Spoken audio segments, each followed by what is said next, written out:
2007-08 মৌসুমে ম্যানচেস্টার ইউনাইটেডের হয়ে যখন ক্রিস্টিয়ানো রোনালদো চ্যাম্পিয়ন্স লিগ এবং ব্যালন ডি'র জিতেন, তখন থেকেই রিয়াল মাদ্রিদ তাকে দলে নেওয়ার জন্য মরিয়া হয়ে ওঠে। রিয়াল মাদ্রিদের তৎকালীন প্রেসিডেন্ট ফ্লোরেন্তিনো পেরেজ ক্লাবটিকে বিশ্বসেরা করতে গ্যালাক্টিকো তারকা সমৃদ্ধ দল নীতি গ্রহণ করেন।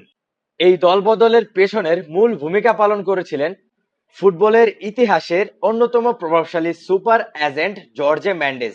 মেন্ডেস ছিলেন রোনালদোর এজেন্ট, যিনি ম্যানচেস্টার ইউনাইটেডের কোচ স্যার অ্যালেক্স ফার্গুসন এবং রিয়াল মাদ্রিদের কর্তৃপক্ষের সাথে দীর্ঘ আলোচনা ও দর কষাকষি করে 2009 সালের 1 জুলাই এই দলবদলটি সম্পূর্ণ করেন। 2009 সালে ক্রিস্টিয়ানো রোনালদো যখন রিয়াল মাদ্রিদে যোগ দেন, তখন সেটি ছিল ফুটবল ইতিহাসের তৎকালীন সর্বোচ্চ ট্রান্সফার বিশ্ব রেকর্ড, $94 মিলিয়ন, যা বাংলাদেশি টাকায় হিসাব করলে তৎকালীন সময়ে প্রায় 1000 কোটি টাকা দাঁড়ায়। মূল প্রশ্নটাই হচ্ছে, কেনই বা ক্রিস্টিয়ানো রোনালদো রিয়াল মাদ্রিদ থেকে বিদায় নিলেন? রিয়াল মাদ্রিদে 9টি সফল বছর কাটানোর পর, যেখানে তিনি 4টি চ্যাম্পিয়ন্স লিগ জিতেন এবং ক্লাবের ইতিহাসে সর্বোচ্চ 451টি গোল করেন, 2018 সালে তিনি ক্লাবটি ছেড়ে ইতালিয়ান ক্লাব জুভেন্টাসে যোগ দেন। ক্লাবের প্রেসিডেন্ট ফ্লোরেন্তিনো পেরেজ তাকে আর আগের মতো ওইভাবে অপরিহার্য বা মূল্যবান মনে করছিলেন না।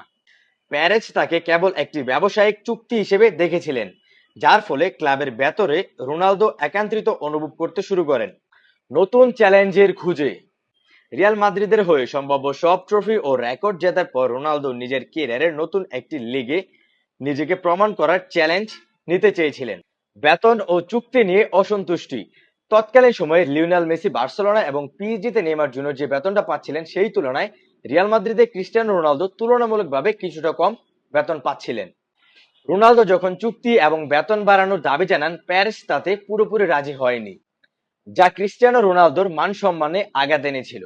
স্পেনের ট্যাক্স বা কর সংক্রান্ত ঝামেলা, স্প্যানিশ কর কর্তৃপক্ষের আচরণ এবং এ বিষয়ে ক্লাবের কাছ থেকে সমর্থন না পাওয়াটাও তার স্পেন ছাড়ার অন্যতম কারণ ছিল।